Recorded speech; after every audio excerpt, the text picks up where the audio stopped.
Hoy quiero hablarte de un problema de salud pública muy grave, muy importante y que seguramente tienes al lado de ti, que es el cáncer de pulmón. Se presenta casi siempre en relación directa, causa-efecto con el tabaquismo. Hasta un 80% del cáncer de pulmón tiene relación directa con gente que ha estado fumando durante algún tiempo. Hoy tenemos una oportunidad de hacer un cambio. Queremos encontrar a estas personas, a esta población vulnerable que puede ser susceptible de ser analizada y tratada con el fin solamente de realizar una detección temprana oportuna para poder impactar en el alto índice de mortalidad que tenemos.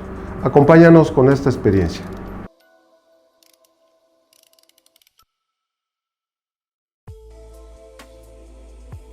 Vamos a hablar de estadísticas reales. El año pasado, 2021, el INEGI reportó el primer semestre con las principales causas de defunciones en México. Situación actual que estamos viviendo. Te quiero comentar lo siguiente. La primera causa de muerte en México el año pasado, 2021, fue el COVID-19. El segundo lugar lo ocupan las enfermedades de corazón. El tercer lugar, la diabetes. Y el cuarto lugar, tumores malignos o cáncer. Y esto afecta en más de 45,000 casos. Como primera causa de muerte por tumores malignos es el cáncer pulmonar. ¿Cuáles son los factores geográficos y sociales? Se estudió en el Hospital General de México una población que llegó casi a 400 personas en un periodo del 2005 al 2015, donde encontraron que está asociado al tabaquismo en más del 50%, pero algo muy importante es 70% de la población venía del interior de la República, no fueron de aquí de México. Entonces me refiero a la Ciudad de México, y hasta un 83% de personas tienen un bajísimo nivel de educación o de escuela. Esto es muy llamativo porque quiere decir que si la gran mayoría de las personas están muriendo en la Ciudad de México, estamos vulnerables en la parte de la provincia o del interior de la República, donde no estamos haciendo absolutamente nada y todos tienen que esperar estar enfermos para venir a atenderse a la Ciudad de México. Este es un dato muy grave. La epidemiología del cáncer pulmonar abarca un problema de salud gravísimo. ¿Por qué? Porque gastamos la gran parte de este presupuesto o de esta atención a la salud pública principalmente en tres enfermedades muy graves. Primero, las enfermedades cardiovasculares, en segundo lugar la diabetes y en tercer lugar el cáncer. Tenemos un problema serio. Si el cáncer de pulmón es la primera causa por muerte por cáncer y el 80% se relaciona directamente con el tabaquismo, estamos con un problema muy grave que no estamos haciendo prevención, porque si hiciéramos prevención, esto impactaría en llegar a estados o condiciones que se puedan curar y con esto bajar la mortalidad. En este análisis que les comentaba de datos reales del Hospital General de México, se reportó un artículo en el 2017 donde se propuso que debería de haber diferentes estrategias para poder impactar en que el cáncer de pulmón no ocupe el lugar número uno. Lo primero era hacer campañas para controlar el tabaco, crear conciencia en la población que debe dejar suspender el cigarro y, por otra parte, optimizar el servicio de salud pública para poder ofrecer las mejores alternativas de atención desde la detección en tiempo y forma. Y de la parte médica, la propuesta más importante es que debemos de realizar obligadamente diagnósticos tempranos en fases iniciales y no esperar hasta que el paciente presente síntomas, porque entonces ya va a ser tal vez demasiado tarde para poder atenderlos.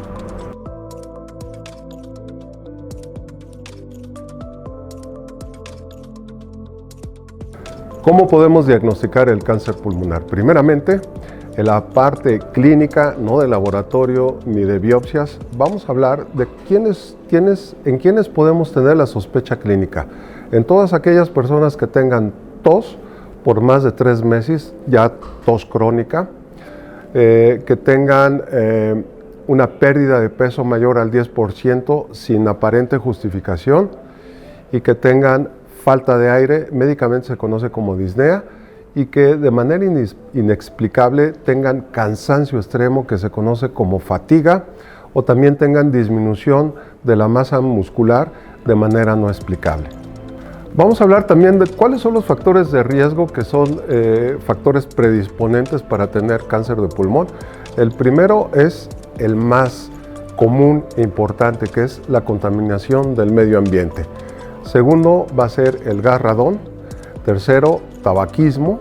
Inclusive esos que son fumadores pasivos también están involucrados.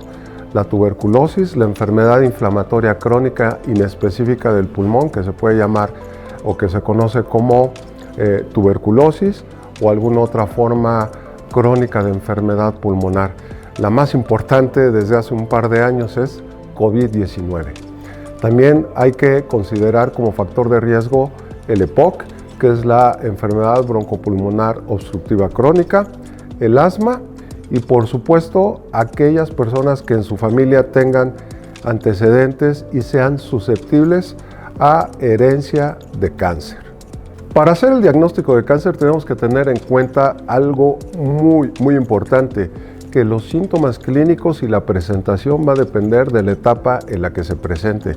Como ya habíamos comentado, el 90% de las personas que acuden a buscar ayuda a los servicios de salud por molestias relativas al cáncer, lamentablemente en ese momento ya se encuentran en estadios avanzados y entonces van a tener determinados síntomas que pueden ser muy difíciles de encuadrar o de clasificar como directos por cáncer. Pueden ser síntomas totalmente inespecíficos. Quiero comentarte que para tu mayor información, el cáncer de pulmón se divide en 4 principales etapas o estadios clínicos, siendo las etapas tempranas la clasificación de estadio 1 y 2, y las etapas avanzadas o complicadas, clasificaciones de estadio 3 y 4. Lamentablemente te voy a dar una noticia pésima. 90% de las personas que llegan a buscar ayuda a los servicios de salud, cuando ya tienen síntomas, lamentablemente se encuentran en estadios avanzados, graves, 3 y 4, donde tienen muy pobre pronóstico de vida a mediano y a corto plazo. ¿Cuál es el cuadro clínico característico o que más se puede asociar al cáncer del pulmón? Pues van a ser, 1, van a ser los datos directos clínicos, y 2, ¿cuál es el contexto? Es decir, no todo el que tose pues tiene un cáncer, entonces vamos a analizar cuál es el contexto. Vamos a iniciar con la edad. Personas que tengan entre 40 y 70 o hasta 80 años, que tengan antecedentes de familiares que padezcan cáncer, personas, lo más importante es que fumen, tengan tabaquismo activo, personas que estén expuestas a contaminación laboral importante o significativa como algún inhalador, y todas aquellas personas que tengan combustión de masa. ¿Qué es combustión de masa? Recuerden que en nuestro México querido muchísimas personas cocinan o utilizan la estufa de leña, entonces todas aquellas personas que están expuestas al humo de leña tienen un factor muy importante para esto, y también el gas radón. Este es el contexto. ¿Cuáles son los datos clínicos directos? Pues que se presente tos, hasta en un 70% de los casos de cáncer lo presentan, falta de aire en un 60%, dolor en el pecho, en el tórax, y que condicione falta de aire hasta un 40%, y toser con esputo lleno de sangre se puede presentar hasta un 30%. Vamos a analizar que el 80% de los pacientes con cáncer de pulmón presentan el antecedente de tener tabaquismo o que alguna vez lo tuvieron. Entonces, si esto es directo, debemos establecer una medida para determinar qué tanto fuma alguien y qué tanto es significativo o no. Para esto se determinó utilizar el índice tabáquico. El índice tabáquico es una operación matemática donde ponemos el número de cigarrillos que se fuma al día por los años que fumó o sigue fumando entre el número 20, y el resultado de esta operación nos va a dar paquetes año. Entonces, si es menos de 20 paquetes año, su riesgo de contraer cáncer de pulmón es bajo, relativamente bajo, pero todos aquellos que tengan más de 20 paquetes año tienen un riesgo significativo a partir de 20 paquetes, no se diga 30 o 40. Evidentemente, el cuadro clínico va a depender de tres cosas principales: los síntomas que están relacionados al tumor en sí, al sitio y a las manifestaciones que da, como es dolor, tos, sangre, etc. Y otro tipo de síntomas van a estar relacionados a la extensión y de diseminación al principio dentro del tórax, que puede ser inclusive falta de aire o dolor porque se acumula líquido alrededor del pulmón. Y el tercer tipo de síntomas se encuentran cuando el cáncer de alguna manera se ha diseminado y ha avanzado a otros sitios u otros órganos, que puede ser el hueso, el hígado, el cerebro, y puede haber crisis convulsivas, dolores de cabeza o problemas de la columna vertebral. Y para terminar, puede haber otro tipo de síntomas que son los que se llaman como síntomas paraneoplásicos, que son síntomas que dependen de otra afección de otro órgano que no es el pulmón, pero que puede dar también manifestaciones clínicas. Y esto es muy frecuente que afecte a las hormonas. Entonces, tenemos a nivel de las suprarrenales una producción de una hormona para que mida qué tanto podemos orinar o ir al baño. Entonces, cuando este se ve alterado, el paciente tiene muchísima diuresis y tiene una franca alteración. El otro es el calcio y el otro es la formación de coágulos, ya sea por coágulos sanguíneos, y la otra es por trombos, que pueden ser inclusive hasta del mismo tumor en las diferentes partes del cuerpo, principalmente en venas y a nivel del pulmón. Y por supuesto también se puede definir que el cáncer debe celosamente hacerse una diferenciación con otras enfermedades que pueden semejar cáncer, que son la tuberculosis y la enfermedad pulmonar obstructiva crónica.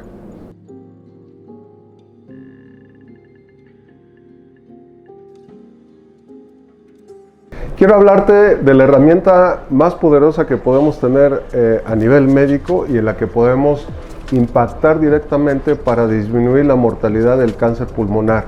Y esto va a ser detectarlo en estadios tempranos, donde podemos tener una intervención directa que pueda repercutir y cambiar el curso de la enfermedad, y el paciente pueda tener inclusive hasta una oportunidad de curación y que tenga una mejor expectativa de vida. Consideramos que el arma más importante con la que podemos contar es la información.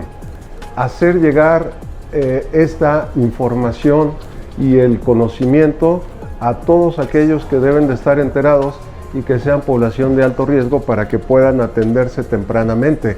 Entonces tenemos que utilizar tecnología, tenemos que hacer uso de la accesibilidad de la información, los medios de comunicación nos tienen que ayudar y debemos de contar con un sistema de salud eficiente y expedito que pueda ser capaz, tanto en la medicina pública como en la privada, de atender este tipo de enfermedades y, lo más importante, detectarlos a tiempo.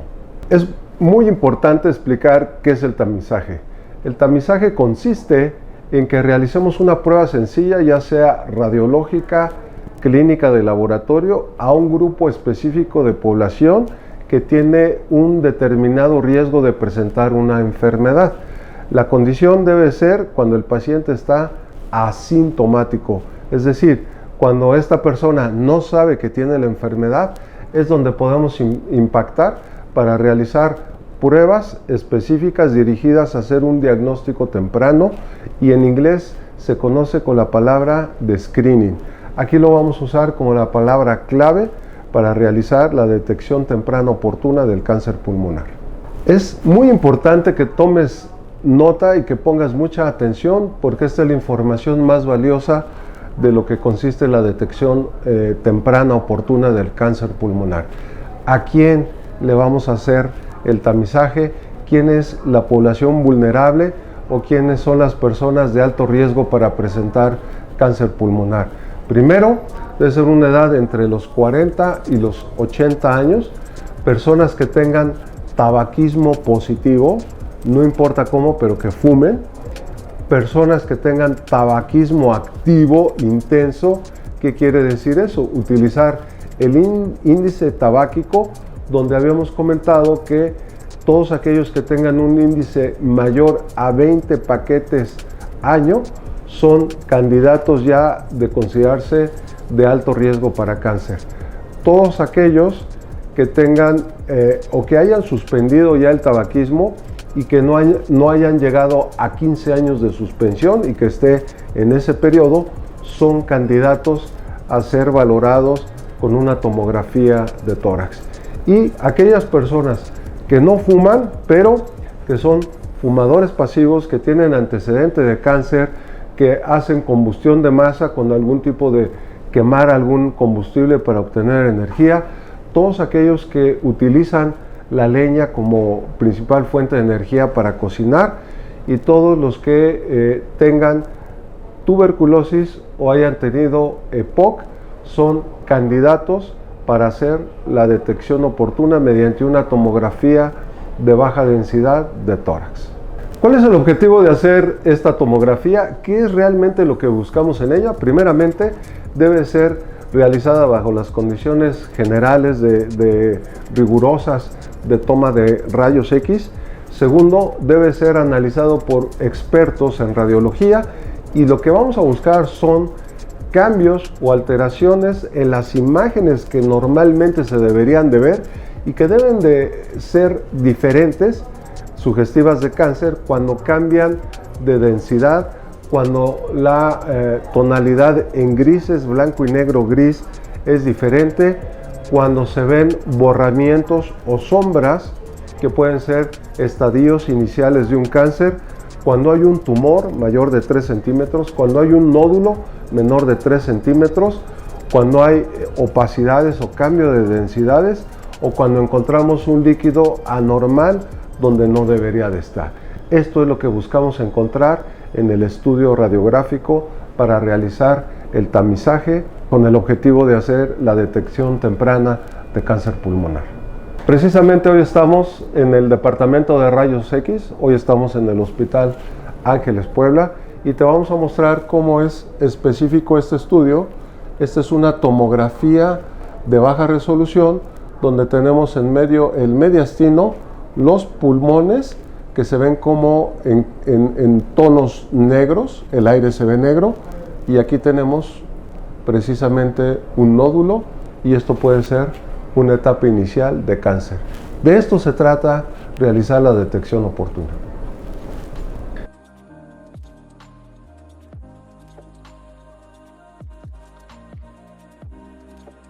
¿Cuáles son los objetivos que logramos realizando el tamizaje para la detección oportuna del cáncer? El primero es detectar estadios tempranos. Recuerden que anteriormente comentamos que solo logramos obtener un 10% al tiempo del diagnóstico de estadios tempranos. Si nosotros implementamos esta medida, podemos lograr de un 40 hasta un 60%. De manera indirecta, este hallazgo nos va a redituar en tener pacientes en etapas tempranas donde pueden ser susceptibles de tratamiento, sobre todo el quirúrgico, en donde se puede hablar inclusive de curación, y sobre todo indirectamente pegar a la mortalidad del cáncer, reduciendo este fenómeno en un 24%.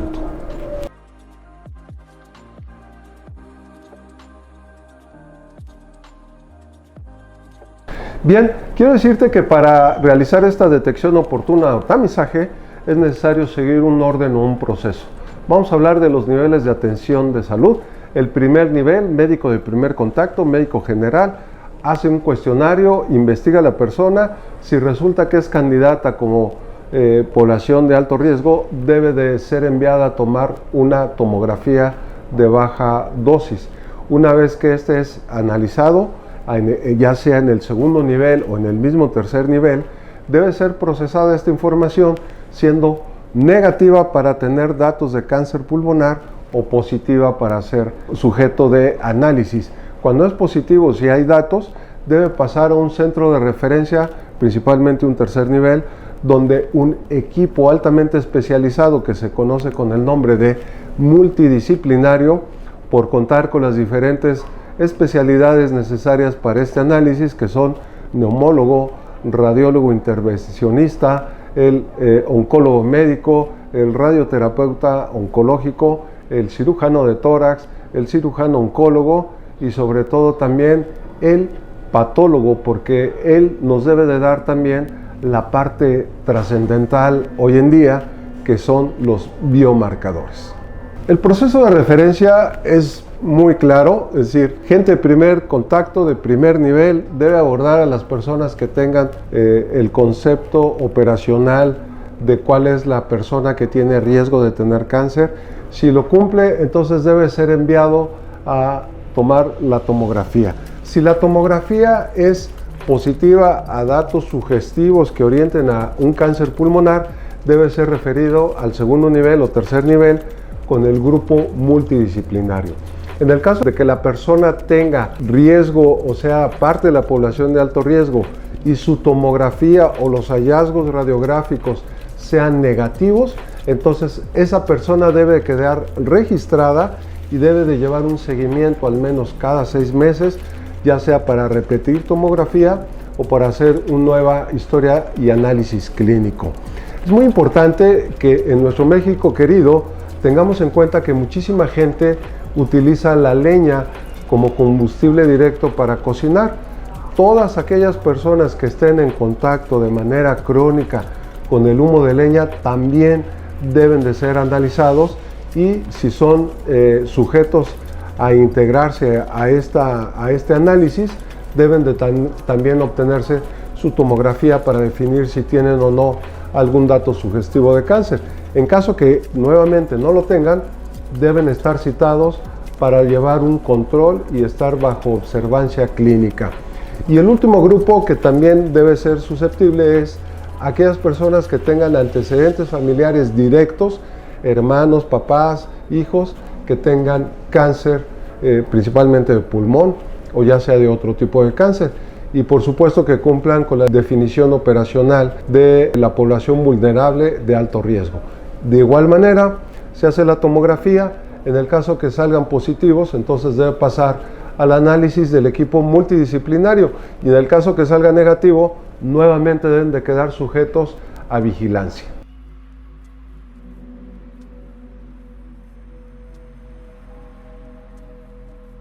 La evaluación integral ya a nivel de grupo multidisciplinario va a consistir principalmente en 4 puntos específicos.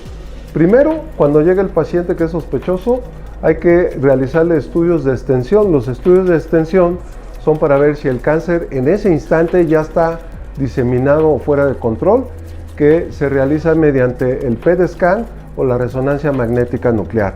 Segundo punto es cómo determinar el mejor método para obtener una muestra de tejido de ese pulmón o de esa lesión a nivel del tórax. Se pueden utilizar algunos métodos. Los principales son broncoscopía, inclusive una punción percutánea guiada por tomografía dirigida al tumor, y el más significativo, que es al 100%, es una cirugía de tórax por mínima invasión, que se conoce como videocirugía torácica asistida o siglas VATS. Entonces, el siguiente punto va a ser determinar el factor pronóstico más importante, que es la extensión a ganglios del tórax alrededor del pulmón y del tumor. Para determinar si hay ganglios invadidos o tomados, se puede hacer un estudio que se llama mediastinoscopía, o también un estudio que se llama broncoscopía con ultrasonido, por siglas se denomina EBUS, o la misma cirugía videoasistida que se conoce como VAT.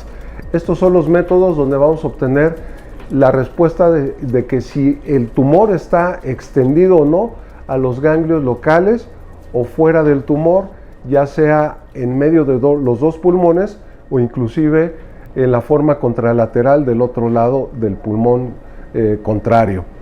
Y la siguiente intervención directa de este estudio, de este grupo multidisciplinario, es realizar los biomarcadores.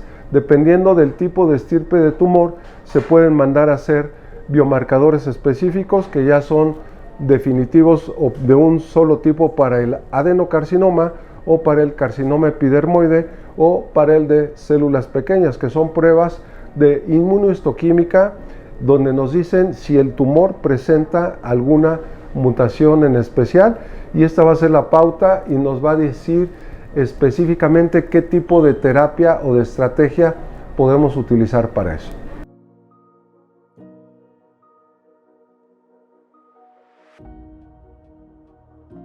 Continuamos con la evaluación integral para que el grupo multidisciplinario pueda concluir en el objetivo, que es estadificar cuál es la etapa clínica del cáncer. Hay 4 etapas.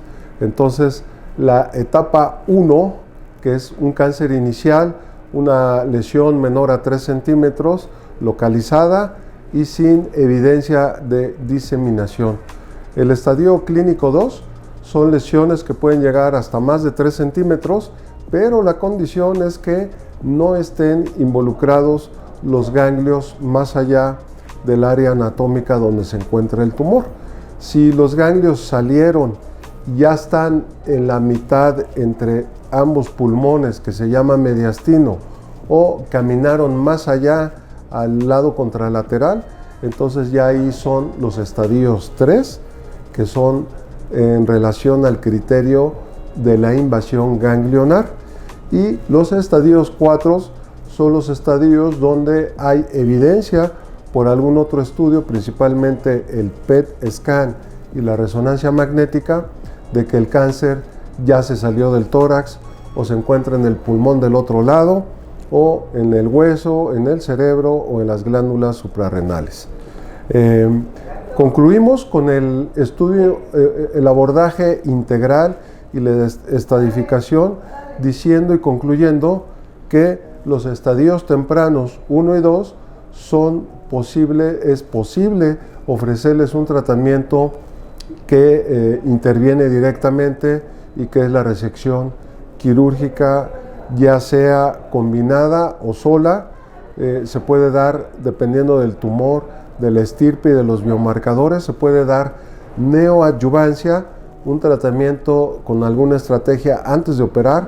Se opera el paciente, y cuando se opera el paciente se hace lo que se denomina vaciamiento ganglionar, que es cuando tomamos muestra de todos los niveles ganglionares del tórax, y ahí definimos si hay o no metástasis o diseminación real. De acuerdo con el último reporte, que va a ser el que da el patólogo, se vuelve a considerar si la cirugía fue suficiente o si es que se tiene que dar un tratamiento adicional en base a alguna de las estrategias.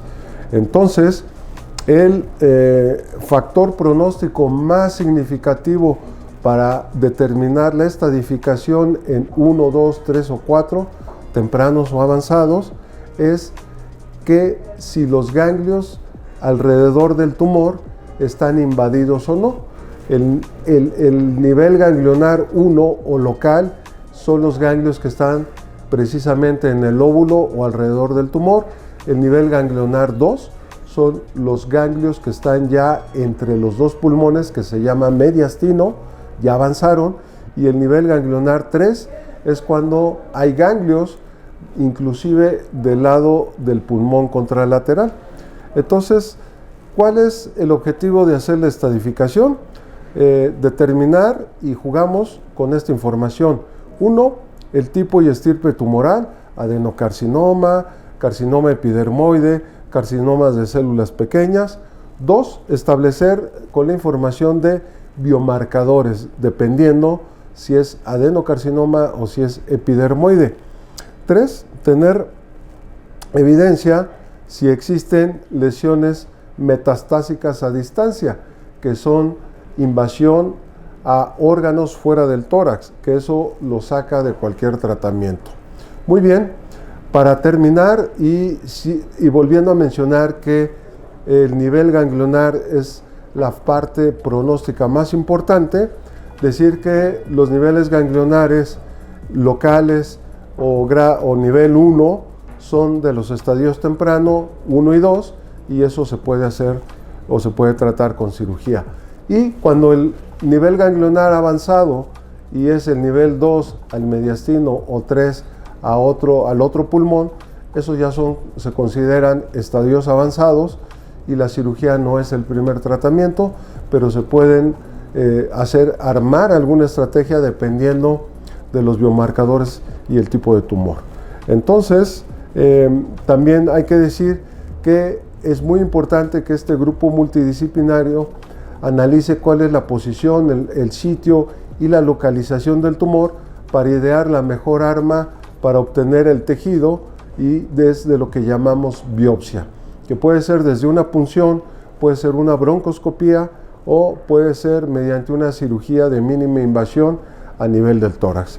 Al final del día, en consenso, el grupo multidisciplinario va a establecer el plan de tratamiento individual, analizando todos los factores que ya comenté y determinando, según la etapa clínica del estadiaje 1, 2, 3 o 4, cuál es la mejor estrategia o postura para eso.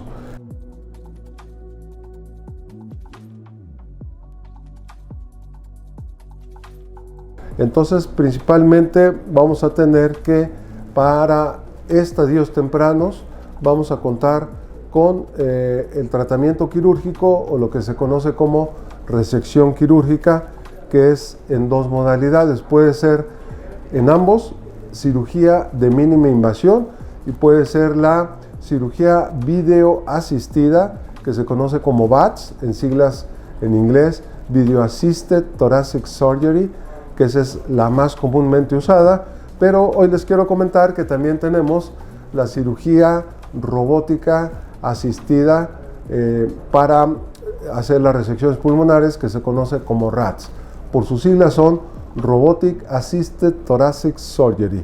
Bien, y la última opción sería la toracotomía formal, que es la clásica de hace 20 años, donde todos los casos se tenían que operar y abrir y hacer incisiones muy agresivas para obtener los mismos resultados que hoy lo hacemos con mínima invasión. Quiero decirte que existe un órgano que nos da las bases para hacer los abordajes, brindándonos una guía clínica para el tratamiento del cáncer, y la hace una institución en Estados Unidos, que sus siglas son la NCCN, que es la National Comprehensive Cancer Network, donde viene indicado cómo se debe tratar, cuáles son las pautas y las guías para cada estadio de cáncer pulmonar. Y te quiero comentar esto porque en la última revisión del 2022, hay en el apartado de resección quirúrgica, dice que recomienda muy fuertemente, y de hecho es indicación absoluta, que las resecciones pulmonares sean por videocirugía torácica, pero hace muchísimo hincapié en que está incluida la cirugía asistida por robot. Entonces, ¿cuáles son los objetivos de la cirugía resectiva? Esta está dirigida a los estadios tempranos y es retirar, quitar, excidir lesiones subsólidas. Solamente se ven como manchas o cambios de densidad en el pulmón, que son estadios tempranos, quitar nódulos, resecar tumores hasta de 3 centímetros, y en todos los casos donde hacemos la cirugía torácica videoasistida, ya sea VATS o con robot, que se conoce como RATS, tenemos que dar un estadiaje o una muestra completa, retirando todos los ganglios, que son aproximadamente al mínimo 8 niveles, donde esto nos van a decir si en este caso, al tiempo de operar el paciente, el tumor ha caminado o se ha diseminado a través de los ganglios linfáticos. Y esto se va a complementar junto con los resultados de los biomarcadores para ver si esto está totalmente limpio, o en el caso que salga algún ganglio positivo, valorar cuál es la terapia dirigida o la inmunoterapia, dependiendo del resultado de biomarcadores. Y también la cirugía está recomendada para que en los casos que ya fueron diagnosticados como avanzados, que son estadios 3 y estadios 4, esos tuvieron un tratamiento. En el caso de que esto haya tenido respuesta y este paciente de grado 4 o 3 pueda bajar y ser nuevamente un grado 2 o un estadio 2, puede ser sensible a que lo podamos operar. Pero ojo, aquí es más difícil porque ya todo está inflamado por el tratamiento que se dio, y aquí es donde tiene la mejor aplicación la cirugía robótica. Entonces todo se debe hacer así. Y hablando específicamente en mi pasión, que estoy recién terminando mi curso de posgrado de cirugía robótica, te quiero decir cuáles son las ventajas del robot. Uno, garantiza mejor vaciamiento ganglionar.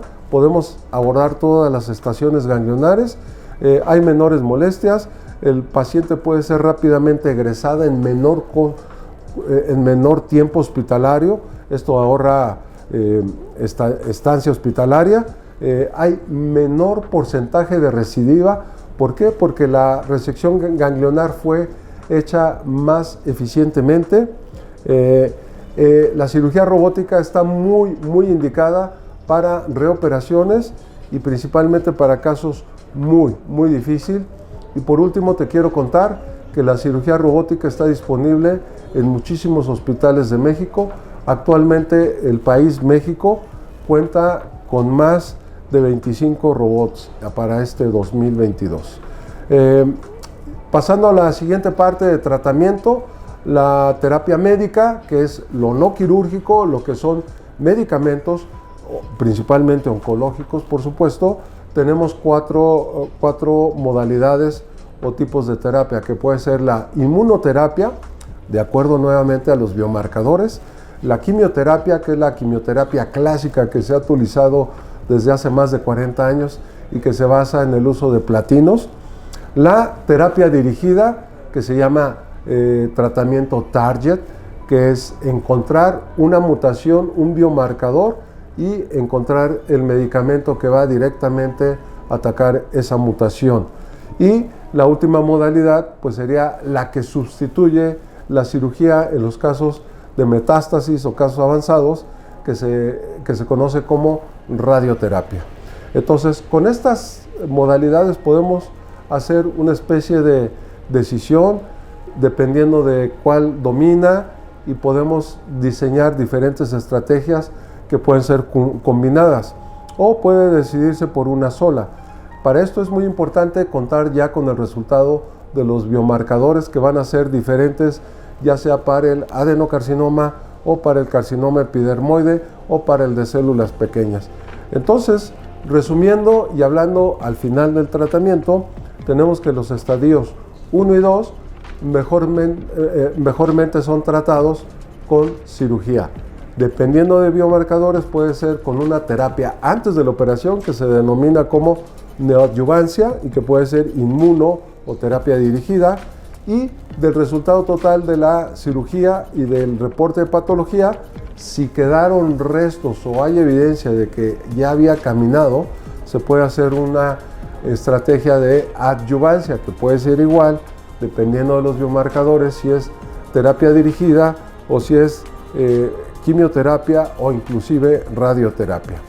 Para los estadios 3, el tratamiento es un poco complicado porque es un grupo heterogéneo donde tiene muchas mutaciones, y nos tenemos que regir por estas 4 estrategias, que son terapia dirigida, inmunoterapia, quimioterapia o radioterapia. Y para el tratamiento del estadio 4, que son metástasis, aquí vamos a tener 2 problemas. 1, dirigir la terapia al tumor en sí, y 2, dirigir la terapia al sitio donde ha invadido, que puede ser cerebro, puede ser hueso, puede ser hígado. Entonces es un poco más complicado y necesita una revisión muy puntual.